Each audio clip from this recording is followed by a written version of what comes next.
Programme में एक बार फिर खुशामदीद। बात हो रही थी मौजूदा सियासी सूरत हाल और ख़ास तौर पे निगरान सेटअप के लिए जोड़ तोड़ जारी है इस वक्त। और देखना यह है कि माहौल क्या बनेगा और निगरान जो सेटअप है उसमें कौन आ रहा है, वज़ीर-ए-आज़म कौन होगा। और इसके हवाले से जो पॉलिटिकल स्टेक होल्डर्स हैं वो भी इस दौड़ में शामिल हैं ज़ाहिर है, और इसके ऊपर बहुत सारी चीज़ें भी डिस्कस हो रही हैं।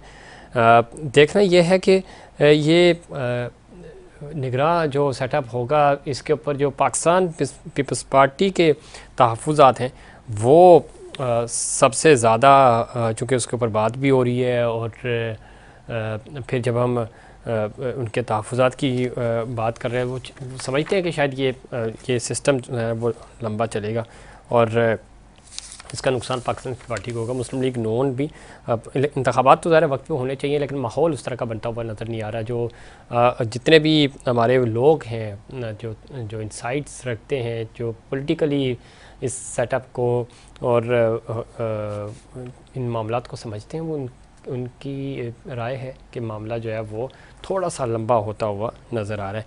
लेकिन इस सारे अमल का हल क्या होगा? ज़ाहिर हल तो इलेक्शंस ही हैं, और सियासी इस्तेकाम आएगा तो मुल्क आगे बढ़ेगा, और उसके लिए ज़रूरी है कि एक अच्छी हुकूमत हो।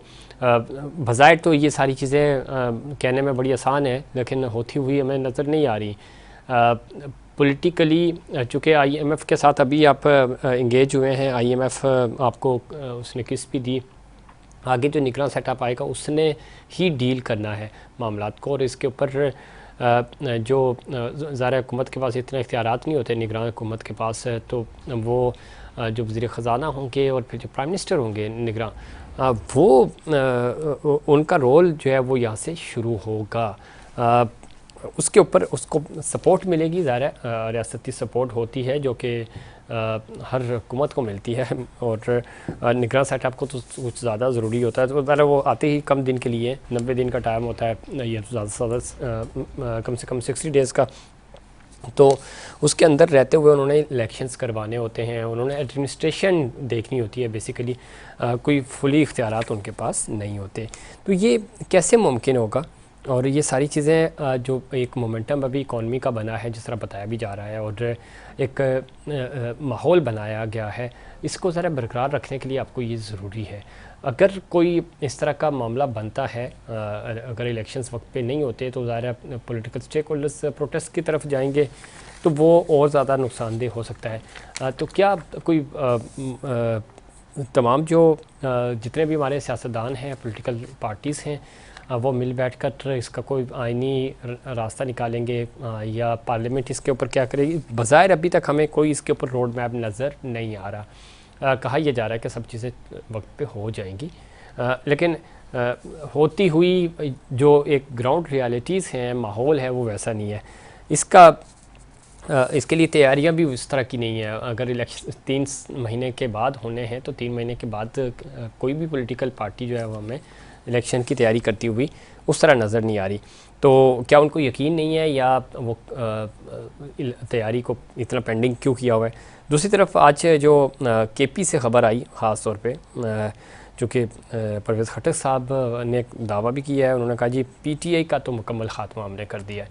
लीडरशिप की हद तक तो ठीक है, ज़ाहिर बहुत सारे लोग उनके साथ शामिल हो गए हैं, लेकिन क्या जो वोटर्स हैं वो भी उनके साथ शामिल होंगे? यही मसला जो पाकिस्तान पाकिस्तान पार्टी है, पाकिस्तान इस्तेकाम पार्टी माजरत, उनका भी यही मसला है। उनके पास लीडर्स तो आ गए, लेकिन क्या उस तरह वोटर्स भी आए हैं? तो ये आगे आने वाले दिनों में टेस्ट होगा, जब वो कैंपेन्स करेंगे, वो अपने अपने हलकों में जाएंगे, वहाँ पे लोगों से बात करेंगे, उनको मोटिवेट करेंगे, उनके सामने अपना स्लोगन, अपनी कारकर्दगी रखेंगे, तो तब जाके चीज़ें बेहतरी की तरफ या कुछ एक आइडिया होगा। ये निगरान हुकूमत आएगी, उसके बाद इलेक्शन कमीशन एक्टिव होगा, कागजात नामजदगी जमा होंगे, अनाउंसमेंट होगी, टिकट्स की तकसीम होगी, तो तब जाके सियासी सही मानों में जो इंतखाबी मौसम होता है वो हमें नज़र आएगा, वो टच नज़र आएगा।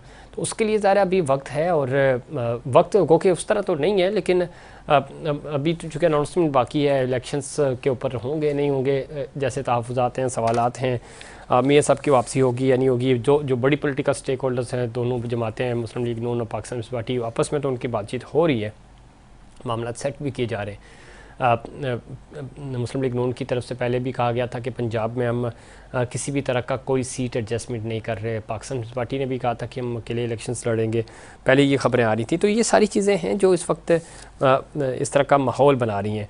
दूसरी जो इम्पॉर्टेंट बात है वो है कि क्या पंजाब के अंदर जो पाकिस्तान इस्तेकाम पार्टी यानी है वो कुछ कारकर्दगी दिखा पाएगी, वो कुछ सरप्राइज़ देगी। मुकाबला ज़ाहिर उनका मुस्लिम लीग नून से होगा, और अगर वो मुस्लिम लीग नून के साथ मिलती है, जो कि अब तक तो इस तरह की कोई बात नहीं सामने आ रही, तो कोई माहौल बन जाता है, इंतखाबी इत्तेहाद हो जाता है, तो वो होगा। पाकिस्तान पीपल्स पार्टी भी पंजाब पे नज़रें जमाए हुए है। जरदारी साहब आपको पता है वफामत के बादशाह हैं, और वो जोड़ तोड़ की सियासत के तो एक्सपर्ट हैं, उनको पता है कि कब पत्ते कहाँ कैसे खेल लें। इसी तरह जब केपी की बात करें तो केपी में अब मामला खुलकर सामने आ गया। ज़ाहिर है परवेज़ खट्टक साहब अलग हो गए, पीटीआई अगर इलेक्शन में हिस्सा लेती है तो पीटीआई भी होगी और ये पार्लियामेंटेरियन भी होगी। वहाँ पे मौलाना फजल रहमान साहब का सिक्का भी बड़ा ज़बरदस्त, वो भी जोड़ तोड़ की सियासत को और टेक्निकली चीज़ों को बड़ा है, वो अपना इनपुट देंगे। इसी तरह जब बलूचिस्तान की बात करते हैं तो वहाँ बाप पार्टी है, और बलूचिस्तान के अपने जो इलेक्टेबल्स हैं उनकी अपनी एक सियासत है, एक अपनी उनकी जो पॉलिटिकल साइंस कह लें या अब एक नेटवर्क कह रहे हैं वो है। तो वो ज़रा कुछ आज़ाद उम्मीदवार हैं, कुछ इलेक्टेबल्स हैं, कुछ बाप के साथ हैं, तो वो मिलजुल कर ही डिसीजन लेते हैं, और अक्सर जब वो जीत जाते हैं तो उसके बाद वो जिस हुकूमत जहाँ बन रही होती है, जिसकी हुकूमत उसके साथ चले जाते हैं। सिंध की जब हम बात करते हैं, इस वक्त तक तो पाकिस्तान पीपल्स पार्टी वाज़े तौर पे उनके मद्दे मुकाबले हमें दूर दूर तक पूरे सिंध में नज़र नहीं आता। जब सिंध में ख़ास तौर पे कराची डिवीज़न की बात करते हैं तो इसमें आपको मुकाबला नज़र आएगा पाकिस्तान पीपल्स पार्टी के साथ तहरीक इंसाफ, MQM पाकिस्तान और जमात इस्लामी। लेकिन यहाँ पे भी अगर हम बात करें तो ये इतना कोई सरप्राइज़ नहीं होगा, बड़े मुश्किल हालात हैं। MQM की वो पोजीशन नहीं है, PTI की भी वो पोजीशन नहीं रही, लेकिन PTI का जो वोटर है वो सरप्राइज़ कर सकता है अगर माहौल बना। इसी तरह MQM के पास जो वोटर्स है, MQM का वोटर भी डिवाइड है कराची और लंदन के दरमियान। तो बज़ाहिर पाकिस्तान पीपल्स पार्टी को एटलीस्ट सिंध में ख़तरा नहीं है। वो कोशिश करेगी कि कराची डिवीज़न से भी चीज़ें कुछ सीटें निकाल सके और बेहतर पोजीशन हो जो माजी के इलेक्शन में नहीं हो सके। इस पर मज़ीद बात करेंगे। हमें ज्वाइन किया जनाब ताहिर हसन साहब ने, सीनियर सहाफ़ी, सीनियर तज्ज़ियाकार हैं। ताहिर साहब खुशामदीद कहते हैं आपको शो में। जी शुक्रिया बहुत आपका। ताहिर साहब, एक तो हम ओवरऑल इंतखाबी माहौल की बात कर रहे थे। सबसे पहले तो ये बताइए कि पाकिस्तान पीपल्स पार्टी की तरफ से प्रपोज़ल भी रखा गया था, जो कि गुज़श्ता हफ्ते आपको भी याद होगा कि 8 अगस्त को असम्बली तहलील कर देनी चाहिए, कौमी असम्बली भी और बाकी असम्बलियाँ भी। मुस्लिम लीग नून तो शायद उस पर कन्वेंस नज़र नहीं आ रही। प्राइम मिनिस्टर ने कहा ज़रूर है कि हम 13 से पहले हुकूमत उनके हवाले कर देंगे निगरान हुकूमत के, लेकिन आपको लगता है कि असम्बली यानी 12 से पहले तहलील होगी तो ही 90 दिन मिलेंगे? नंबर 1। नंबर 2 ये है कि अगर यानी ऑटोमेटिकली 13 को तो हो ही जाएगी तहलील, तो फिर आपके पास 60 दिन होंगे। 60 हों या 90, आपको इलेक्शंस होते हुए नज़र आ रहे? देखिए, एक तो बात यह है कि ये अनसर्टिनिटी तो बहुत ज़्यादा है, और उसकी वजह भी ज़ाहिर है हमारी पॉलिटिकल फोर्सेस हैं जो क्लियरली चीज़ों को ना मैनेज कर पा रही हैं और ना ही वो चीज़ों को उस तरीके से आवाम को समझा पा रही हैं। बात यह है कि 90 दिन या 60 दिन, अभी तक तो लोग इस बात के लिए भी ज़हनी तौर पर तैयार नहीं है कि इलेक्शन होगा या नहीं होगा। जी जी, तो ठीक है, अब ये इस तरह के कंफ्यूजन की सूरत हाल में अगर इलेक्शन हुआ भी तो फिर आप समझ लें कि उसके जो नताइज होंगे वो क्या होंगे और फिर कितना उसकी क्रेडिबिलिटी होगी। बात यह है कि पॉलिटिकल पार्टीज का ये जिम्मेदारी होती है कि वो चीज़ों को मैनेज करें और आगे की तरफ लेके जाएं, मामला को बेहतर करें और लोगों को नज़र आए कि हाँ ये इलेक्शन हो रहे हैं और इलेक्शन होंगे। अभी तक तो वो सूरत हाल उस तरीके से नज़र नहीं आ रही है और ना इतनी फुल्ली कोई एश्योरेंस कहीं से आ रही है। ये दो बड़ी पार्टियों के दरमियान सिर्फ इस बात के इख्तलाफ कि 8 को तोड़ें या 12 को तोड़ें, ये खुद एक बहुत बड़ा कंफ्यूजन फैलाने का जरिया बन रहा है। तो भले जो भी इसकी टेक्निकलिटीज हो, भले इसके जो भी रीजनिंग हो, पॉलिटिकल हो, लीगली हो, लेकिन कम अज कम इस चीज को पब्लिक करके और इस पर डिबेट कराने की वजह समझ में नहीं आ रही। बात यह है कि अगर कुछ कंसेंसस में कोई प्रॉब्लम हो रहा है तो आपस में बैठ के करें, लोगों को इस तरीके से क्यों मायूसी की तरफ ले जा रहे हैं जिसका नुकसान इलेक्शन ठीक, इसमें ठीक कह रहे हैं आप तार साहब। लेकिन एक चीज़ है, बात आपकी बिल्कुल ठीक है। मुस्लिम लीग नून शायद अभी भी ये सोच रही है, और ये माजी में होता रहा है, अभी ये कैसा इत्तेहाद है वो आप जानते हैं, और इस पर बहुत बात भी हो चुकी है, रिपीट नहीं करना चाहूँगा, वक्त भी कम है। पाकिस्तान पीपल्स पार्टी तो इस वक्त चाहती है कि किसी भी तरह 90 दिन या 60 दिन के अंदर इलेक्शंस हो जाने चाहिए, यानी 2023 में ही इलेक्शन होने चाहिए। एक आध महीना ऊपर नीचे हो भी जाए। पंजाब में हमने देख लिया कि निगरान सेटअप आया था तो वो लंबा हो गया, कोई फ़र्क नहीं पड़ेगा। लेकिन पाकिस्तान पार्टी चाहती है इलेक्शंस हों। मुस्लिम लीग नून और उनकी लीडरशिप, मियाँ साहब की बात नहीं कर रहा, सेकंड ईयर लीडरशिप शायद कन्विंस हो चुकी है कि कोई बात नहीं, इलेक्शंस एक आध साल हमें मिले, मज़ीद हम शायद ये जो बोझ है या हमारे पास कोई बयानिया बन जाएगा कि अवाम में हम जा सकें। यानी मुस्लिम लीग नून कल क्या बताएगी कि हमारे पास क्या कारकर्दगी है?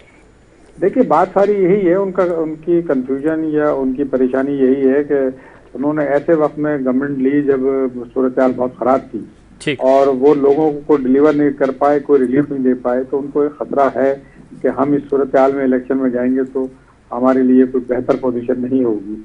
उनके खदशात भी ठीक है, लेकिन बात यह है कि एक साल बाद भी कौन से हालात बेहतर हो जाएंगे। ऐसा ही है, एक साल बाद भी अगर हालात बेहतर नहीं होने तो आज ही हो जाए इलेक्शन, कोई हर्ज नहीं है, भले उसका रिजल्ट जो भी आए। बात यह है कि पॉलिटिकल फोर्सेस को इस बुनियाद पे कि हम जीतेंगे या नहीं जीतेंगे फैसले नहीं करने चाहिए। आपकी पॉपुलैरिटी हो भी सकती है और नहीं भी हो सकती है, लेकिन इसका ये मतलब नहीं है कि आप चीज़ों को कंफ्यूजन की तरफ लेके जाएं, लोगों को मायूसी की तरफ धकेलें। ये कोई अच्छा एलिमेंट नहीं होता है। और पॉलिटिकल फोर्सेस के ऊपर वैसे भी इल्जामात हैं कि वो जमहूरियत नहीं चाहती हैं और वो जमहूरियत से भागती हैं और हमेशा ये इस तरीके से मामला होते हैं। तो कम से कम इन चीज़ों को तो देख के मामला को अपनी भी क्लियर पोजीशन को करें और मुल्क में जो लोगों को कंफ्यूजन फैलाना उसको भी क्लियर करें, ताकि इलेक्शन एक अच्छे माहौल में हो और एक अच्छे नतीजे की तरफ जाए। तार साहब, निगरान वज़ीर-ए-आज़म, आपकी क्या इनसाइट्स हैं सर? कौन आ रहा है जाते आते?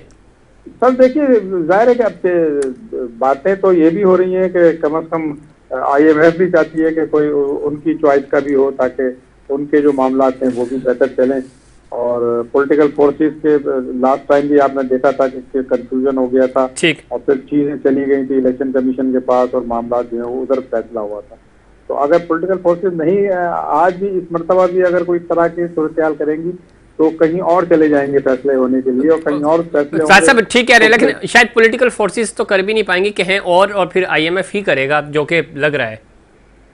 हाँ, ऐसे ही लगता है। उनका जो एजेंडा है बड़ा सख्त है और वो जाहिर है कि अपने मामले को आगे की तरफ बेहतर करने की पोजीशन को देखेंगे और उनके लिए जरूरी है कि उनकी अपनी कोई। चले, बहुत शुक्रिया ताहिर हसन साहब, आपने प्रोग्राम में वक्त दिया। नाज़रीन, ये था हमारा आज का प्रोग्राम। उम्मीद करता हूँ दीगर प्रोग्राम की तरह आज का प्रोग्राम भी आपको पसंद आएगा। मुझे और इनसाइड पाकिस्तान की पूरी टीम को दीजिए इजाज़त। अल्लाह निगहबान।